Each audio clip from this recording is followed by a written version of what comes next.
Hallelujah. Haala rakkisaa keessatti Waaqayyo mo'icha sii laata jedheen dubbadha. Ameen. Nama sin cina jiru harka qaba. Haala rakkisaa keessatti Waaqayyo mo'icha sii laata jedhani. Haala rakkisaa keessatti Waaqayyo mo'icha sii laata. Dubbadha. Haala rakkisaa keessatti Waaqayyo mo'icha sii laata. Namoonni ergaa kana dhageessan haaluma rakkisaa keessatti mo'icha argattu. Ameen. Haaluma hin danda'amu jettan keessatti mo'icha argattu. Ameen.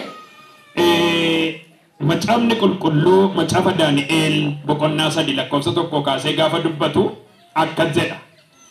Nabukadnezar mootichi bifa fakkeenya hojjaa isaa dhumdhuma 60 bal'ina isaa immoo dhumdhuma 6 warqee irraa hojjetame hojjechiisee Baabiloon kutaa biyya keessa bakkee isa afaan isaatti duraa jedhamu keessa dhaabe. Nabukadnezar mootichi nama ergee warra kutaa biyyichaa bulchan, warra mataa kutaa hojii irra jiran, abboota biyyaa, warra gorsituu, warra horii baatan, abboota firdii, warra seera eegsisan, warra kutaa biyyaa keessatti aaboo qaban hundumaa walitti qabee waamsise. Waamamuu isaanis eebba bifa fakkeenyaa Nabukadnezar mootichi dhaabe irratti akka argamaniif ture. Kana irratti warri kutaa biyya bulchan, warri mataa kutaa hojii irra jiran, abboonni biyyaa, warri gorsituu, warri horii baatan, abboonni firdii, warri seera eegsisan, warri kutaa biyya keessatti aaboo qaban hundinuu eebba bifa fakkeenya kanaa yookiin mootichi dhaabe irratti argamuudhaaf. Wanti guddaan wanti rakkisaan sun maalidha kan jedhu namni jireenya isaa keessatti baruu qaba. Sirriitti na ergisaa yaada keessan addunyaa keessa jiraannu kana keessatti wanti nama rakkisu danuudha. Saba irratti yookiin immoo namoota irratti kan jedhee nutti dubbata. Biyyi lafaa isiniif rakkisaadha. Biyyi lafaa isiniif diinadha. Garuu jedha Yesuus biyyi lafaa mo'ameera hin sodaatinaa. Tokko maal jedhee biyyi lafaa kun maal ta'eera mo'ameera. Isa kana qofa nuun jedhee dhiise otoo hin taane amma andaara lafaatti ani isin baanan jiraa. Ila dhaggeeffadhu. Rakkinni sirraa gargar ba'uu miti dhimmisa. Rakkinni otoo si faana jiru Yesuus Kiristoos garuu lafa rakkinni jiru kamittuu si biraan hafa. Eenyuun na dhaga'e? Isa ilaaltu miti har'a sittan dubbadha kan sitti maxxane fira dhugaa qabdaati. Eenyu tamana sagalee Waaqayyootti. Isa mataarra si ba'e sana caala Yesuus birri keessatti dhiyoo jira. Ameen ameen ameen. Tole ergaan koo guyyaa har'aa maali? Barri nuyi keessa jirru kun namoonni Yesuusin dubbachuu caala, waa'ee Yesuusin dubbachuu caala, waa'ee Yesuusin lallabuu caala, waa'ee Yesuusin beeksisuu caala rakkinatu odeeffamaa jira bara kana. Mana bunaa yoo deemtan, mana abooshaa yoo deemtan, gabaa keessa yoo deemtan, konkolaataan yoo deemtan, bakkee nigdii garaagaraa yoo deemtan namni kan inni odeessu waa'ee rakkinaati. Ani garuu har'a waa tokkoon ergaa warra miidiyaan dhagaan sinittis dubbadha. Rakkinni sun mo'ameera. Nan dubbadha ani rakkisaan kee sun mo'ameera jechaadha. Sittaa marsu malee mo'ameera. Sittaa ijaaramu malee mo'ameera.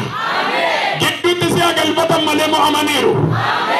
Maaloo harka ol kaasaa mo'ameera jedha. Dhagaan jiru rakkisaan koo mo'ameera jedha. Itti dabalaa rakkisaan koo mo'ameera jedha. Tarii namoonni miidiyaa kana dhaggeeffatan mana yaalaa ciisuu dandeessu. Sadarkaa dhumaarra ga'uu dandeessu. Dhukkubni isinitti hammaate sun kanaan booda hin duutu isiniin jechuu danda'a. Dooktorri hin duuta jedhee riifariisitti laachuu danda'a. Ani garuu ergaa tokkoon dhaga'a har'a sagaleen ani dhaga'aa jiru waan rakkisa irratti mo'icha argatta. የሚሰማ ቃል ባስጨነቃችሁ ነገር ላይ ድል ታደርጋላችሁ። በተለያየ እስራት ውስጥ ያላችሁ ድል ለእናንተ ነው ይላል መንፈስ ቅዱስ። ማለርከው ልካሳ ሞይቺ ካንኮት ጀዳ ኢትማ ደበላ ሞይቺ ካንኮት ጀዳ ሃሌሉያ ነሞተ መለንቀቡ ጀተን ይመል ጅረናን ጀዳ ዋቀይ በየገመደ ወልደ ክርስቲያና ወርማን ይረስኒ የኢላችሁ ቃል የገባ የሰራዊት ጌታ እግዚአብሔር ሁሉ ጊዜ ከእናንተ ጋር ነው። አሜን። ኢሎ ረከነ ከሰት አመለ ነማም ሲናርጌ ረከነ ከሰት ነማን አርገተን Nadagaa sirriitti rakkina keessatti nama argattan. Haadhaa ta'u abbaa ta'u firri isin ittiin adattan rakkina keessatti argitan gaafa rakkina keessaa baatan argitu malee. Rakkina keessatti kan dhufee nama barbaadu tokko Waaqayyo abbaa bira kan nuuf erga. Qulqulluu ilma Waaqayyoo. Fuula araara sana rakkina keessatti dhufee nama irraa kaasu. Wangeela Yohaannis boqonnaa 5 dhaqxanii gaafa ilaaltan namichi waggaa 38 rakkate sun namatu rakkina keessatti sagade, firatti sagade, namoota jajjabooti sagade. Wanti biraan hundumtuu irraanfataniiru maaliif rakkina isaa yeroo dheeraa fudhate?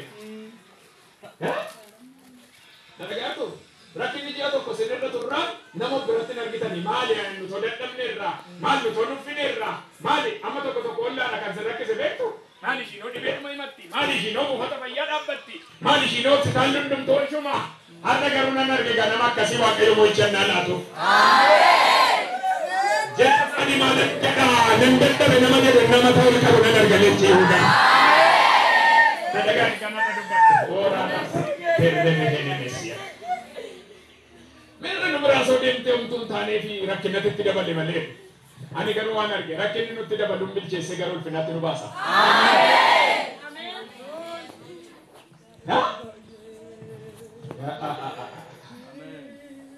Wasiilaa ta'u, sumaa ta'u, addaallolii kee haa ta'u baga si gatan. Baguma rakkina keessatti si irraanfatan.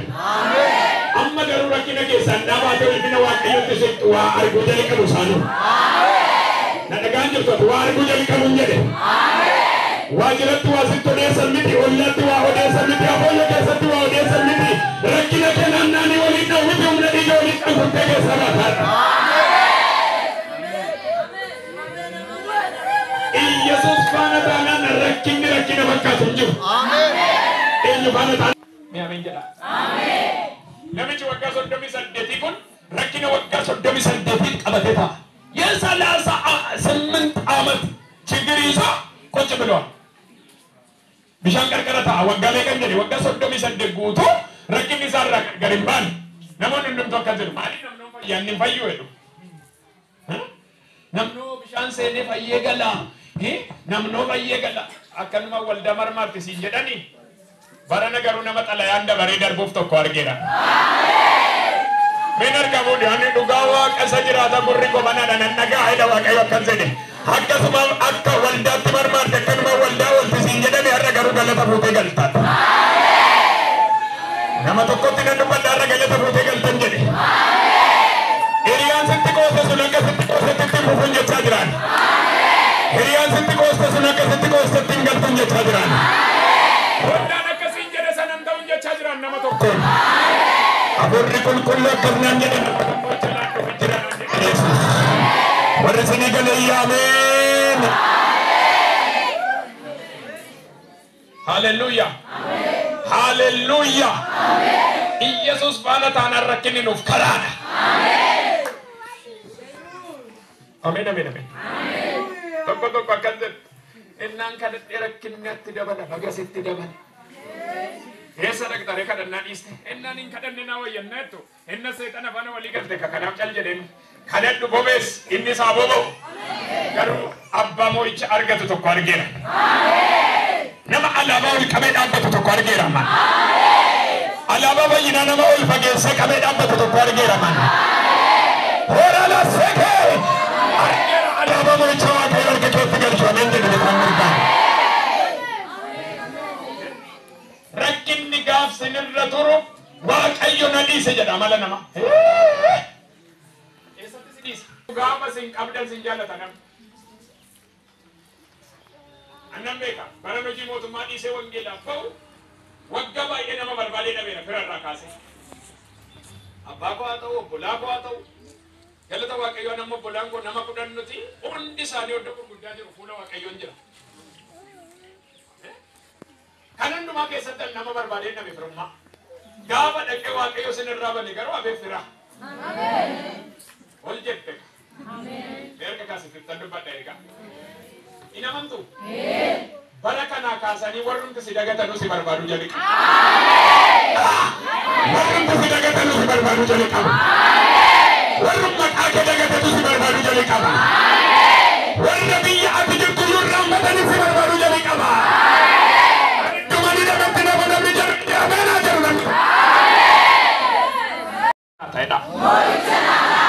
dabalame dabala dubbadha dabala dubbadha Kiristaana jechuun sirriitti na dhaga'ame. Gosh warri lilchitan sirrumatti lilcha. Namoonni Waaqayyo ija keessan bane dhukkubnuun totoo jiru bakka sin galatan guutamuu qabdu. Sin dhukkubaa miti bakka foon koo dhukkubsachaa jira, hafuurri koo dhukkubsachaa jiru nan galateeffadha. Qorumsi sin marsee jira galateeffadhaa sin. Tokko tokko ila waan akkasii si eeggata innaa yaaddoon si miti oomaa sin godhu sin dhaabuu malee daakama humna dhiiga horichaati. Elo Kiristaana jechuun kiristaana rakkina sodaatu miti. Amma biyya kanatti Waaqayyo galatu amma waldaan kun waldaa fayyinaati namoonni baay'een asii yaafatu. Amma naannoo Finfinnee on singirsi naannoo baay'eetti lafa waa'ee rakkinaan dubbatamne barbaada nam. Jedhani nama simbira. Jedhani. Jedhani. Waan lafa rakkinni hin jirre tokko ani macaafa qulqulluu dhugaan sinitti hima lafti rakkinni hin jirre heaven mootummaa Waaqaa qofa.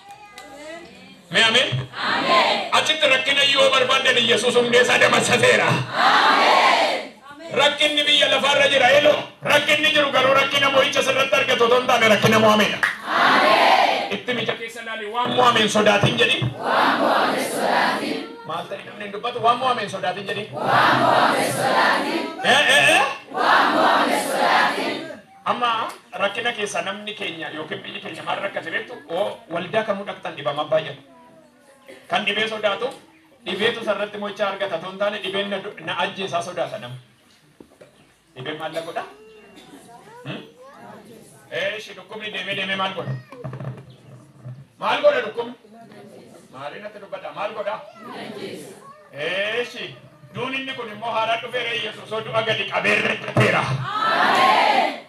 Mee gaafadhu mee nama sibira duuni haaraan jira jedhi. Duuni haaraan jira. Duuni immoo amne jira jedhi. Duuni immoo amne jira. Har'a gaagudii. Kan immoo amne jira jedhi. Kan immoo amne jira. Mee du'a lubbuu qabu natti mee jedhi. Duuni natti sodaattu jedhi. Duuni natti sodaattu. Muhammad jedhi. Muhammad. Mee dabala. Muhammad. Intuma dabala. Muhammad. Intuma dabala hin jedhe. Muhammad.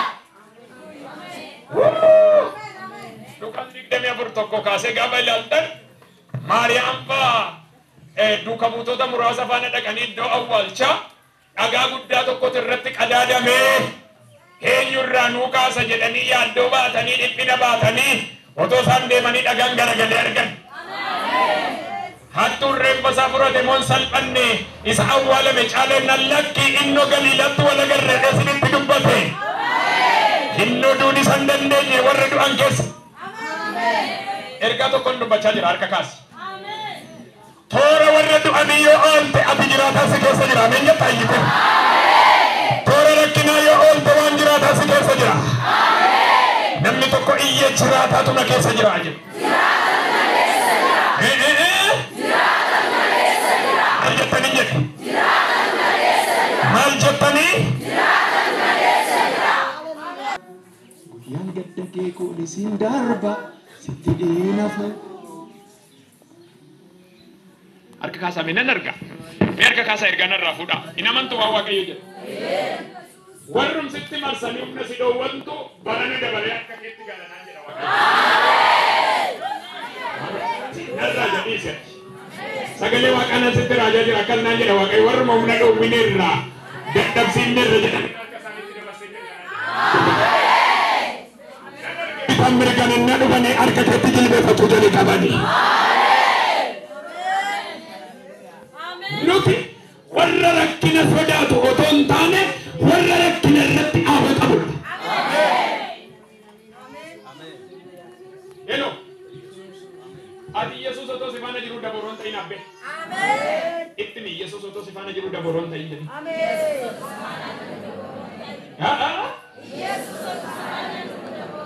Maal jettanii jedhe?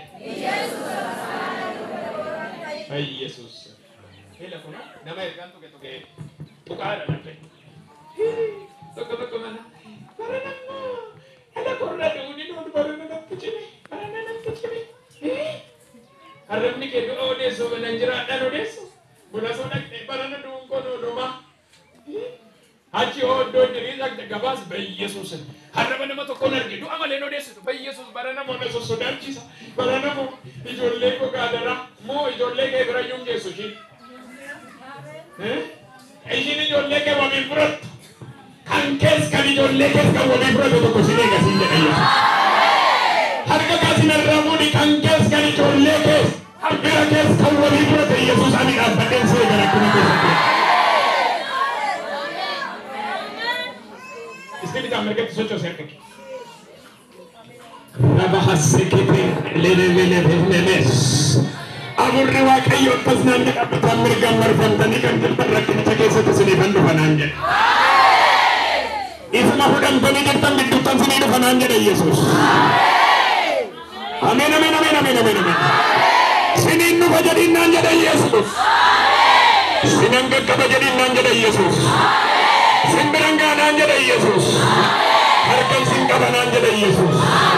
Kanaan booda sinitti kanoo jedhanii waaqayyo. Warri sinii galee ameen jedha sirriitti. Inni jalqabaa rakkina keessatti mo'icha argachuudhaaf namni waan qabate adda baasee beekuu qaba. Namni waan qabate adda baasee beekuu qaba. Eenyuun hin qabadhee jira.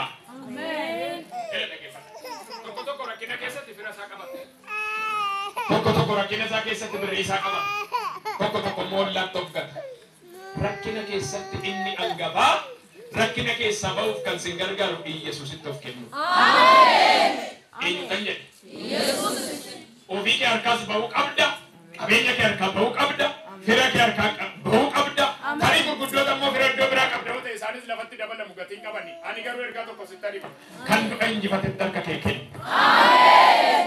Waliigala Yesuus jedha. Yesuus. Sagalee guddaadhaan. Yesuus. Sagalee guddaadhaan. Yesuus. Ani sitti of kenneera. Ani sitti of kenneera. Waa'een koo.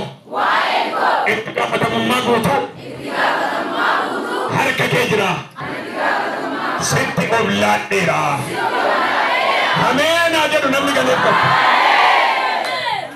Inni jalqabaa rakkina keessatti gargaaramuudhaaf eenyu akka wabiisii ta'u adda baafadhu. Eeshi kutaan maattotoon sin deebise sirriitti sinii galcha kutaan kun. Macaafa Daani'eel boqonnaa 3 mootiin Nabukadnezar jedhamu kuni fakkee yookiin immoo warqee irraa kan hojjetame tolcheetu biyya guutuu eebbaan waame. Eebba kanarratti mootonni waamamaniiru. Gurguddoonni waamamaniiru, namoonni qabeenya qaban hundumtu waamamaniiru. Kan inni hojjete kun waaqadha jedhaniidha. Waaqadha jedhanii hojjechiisanii isaan keessaa ijoolleen 3 waan itti bulanis beeku, waan bitamaniifis beeku, waan harkatti kennanis beeku.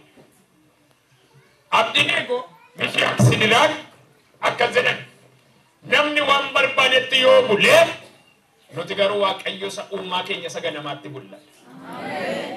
Uumaa keenya isa yoomi? Mee dubbadhaa.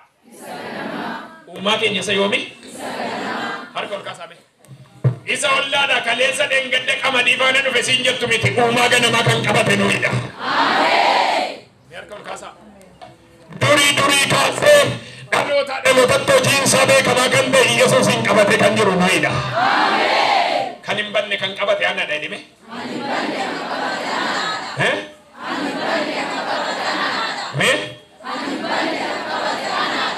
Tokko galata waaqayyo amma argitaniittu ta'e amma iddoo baay'eetti warri nu gowwoomsan ammallee dideera namni wangeela dhugaa kana arge. Iddoo tokko si qaajjessaa jedhanii dhaqu beentonni sin naqu biyya kanaan naqan malee beentonni sin naqu. Si qaajjessaa jedhu warri wanniifa na qaajjessa ho'ette qoyshum kana mee saaxinii keessa kaawwadhuuti mee of jala kaayirafi mee hootuma galchitanii asin jiru gara bishooftutti 3 4 kun tuulameetuma mormarra ta'a isum keessaa immoo halkan iyyaa bulu dhageessettaadhaanii hin jiru biyya kana hin jiru isum kana ani isinitti dubbadhu iddoo tokkotti argitanii daa'ima wayii yeroo hundumaa jala dhukkuba meerraa dhoo wayii jedhaniitu tuulanii waan ta'e keessatti baala isaanii xaxanii mormatti hidhu Isuma dhukkubsaadha bara. Baay'een keessan kan fixe waaqa ormaati. Har'aa kaasee garuu nan daaka sammuu keenya keessa. Ameen. Isti harka kaasaa ameen jedha sirriitti. Ameen. Kudhaama miti kudhaamni bara baraan nurraan jenne Yesuus qabna nuti ameen jedha. Ameen. Xibaara ishiin olii gaddeemtee xibaartu miti kanii xibaara irra caalu mootii waaqaaf dhabaa inni jireenya ta'e kudhaama meera keessa keenyatti. Ameen. Maal harka ol kaasaa kudhaama hin banne qabnaani. Dubbadhaa kudhaaman banne qabna nuti jedha. Kudhaamni kun immoo jedha. Dhiigaan jedha. Na keessatti kan mallatteeffame. Yesuusin qaba jedha. Warri isinii galee ameen jedha. Makoto zeetarra zeerilee behenemes. Ameen.